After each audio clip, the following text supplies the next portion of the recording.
इस वीडियो में हम आपको बताएंगे उत्तर प्रदेश में आज जनपद कन्नौज में असदुद्दीन ओवैसी की पार्टी की तरफ से यानी ऑल इंडिया मजलिस इत्तेहादुल मुस्लिमीन की तरफ से एक आज सदस्यता अभियान का प्रोग्राम रखा गया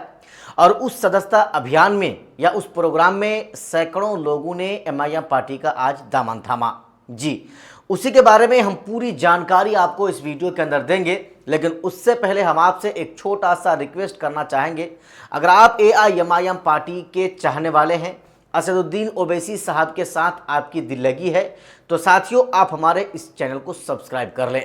क्योंकि हम एआईएमआईएम पार्टी संबंधित हर छोटी बड़ी खबरों को और ख़ास करके इस पार्टी के अलावा भी जो महत्वपूर्ण यानी अहम खबरें होती हैं उनको हम आप तक पहुंचाते रहे हैं और इंशाल्लाह पहुंचाते रहेंगे। तो दोस्तों आइए हम आपको लिए चलते हैं कि उत्तर प्रदेश में 2027 में विधानसभा का चुनाव होना है और उस चुनाव की तैयारी को लेकर के तमाम पार्टियों की तरफ से सरगर्मियां तेज कर दी गई हैं। चाहे वो भाजपा हो, चाहे सपा हो, चाहे बीएसपी हो या फिर वहां के लोकल पार्टीज हों, इन तमामों की तरफ से वहां पर सदस्यता अभियान का काम चलाया जा रहा है। इन तमामों की तरफ से खुफिया तौर पर, अंदरूनी तौर पर संगठन की मजबूती को लेकर के काम किया जा रहा है। भला ऐसे काम में एआईएमआईएम पार्टी कहां पीछे रहने वाली है? ऑल इंडिया मजलिस इत्तेहादुल मुस्लिमीन पार्टी की तरफ से आज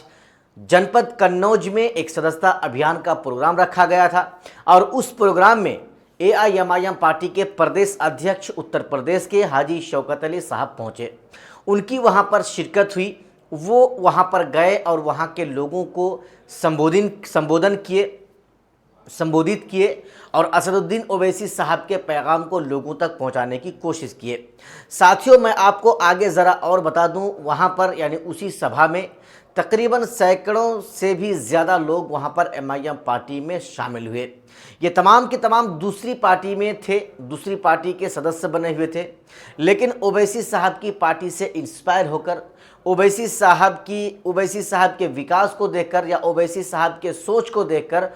ये तमाम के तमाम दूसरी पार्टी को छोड़ दिए और ऑल इंडिया मजलिस इत्तेहादुल मुस्लिमीन पार्टी में शामिल हो गए। साथियों 2027 में यानी अगले साल विधानसभा का चुनाव होना है, लेकिन उस साल के चुनाव को लेकर के इस साल से ही 2026 से ही जो है तैयारियां वहां पर शुरू कर दी गई हैं। बहुत जल्द आप देखेंगे कि असदुद्दीन ओवैसी साहब का वहां पर प्रोग्राम होगा। ओवैसी साहब वहां पर जाएंगे और वहां के लोगों को संबोधित करेंगे, वहां के लोगों को एमआईएम पार्टी की तरफ दावत देंगे, बुलाएंगे और 2027 में एमआईएम पार्टी की तरफ से जो उम्मीदवार होगा, जो चुनावी मैदान में होगा, उनको वोट करने की अपील करेंगे। जी हाँ साथियों, आप इस बात को अच्छी तरह से जानते हैं कि बैक टू बैक यानी कि लगातार दूसरी बार भाजपा की सरकार उत्तर प्रदेश में बन चुकी है। इसलिए उत्तर प्रदेश से बीजेपी को हटाना या बीजेपी की सरकार को गिराना ये कहीं ना कहीं आसान बात नहीं हो सकती है।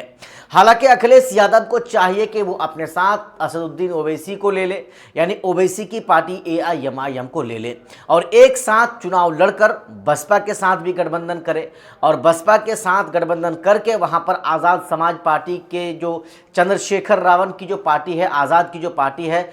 उसकी पार्टी को यानी चंद्रशेखर आज़ाद साहब को अपने साथ में गठबंधन में ले, यानी सब पार्टी एक साथ होकर, एक प्लेटफॉर्म में होकर, एक ताकत के साथ भाजपा को हराने की कोशिश करे और भाजपा को वहां पर हराए। नहीं तो आप देखेंगे एक तरफ भाजपा होगा तो वहीं दूसरी तरफ एमआईएम पार्टी एक अलग रणनीति बनाएगी, आज़ाद समाज पार्टी एक अलग रणनीति बनाएगी, समाजवादी पार्टी एक अलग बनाएगी, बहुजन समाजवादी पार्टी अलग रणनीति बनाएगी। तो साथियों इस तरह से अगर तमाम पार्टियां अलग अलग चुनाव लड़ेंगी, अलग अलग जो है एक साथ में ना आकर अपने अपने जो है बलबूते पर चुनाव लड़ने की कोशिश करेगी, तो वहां पर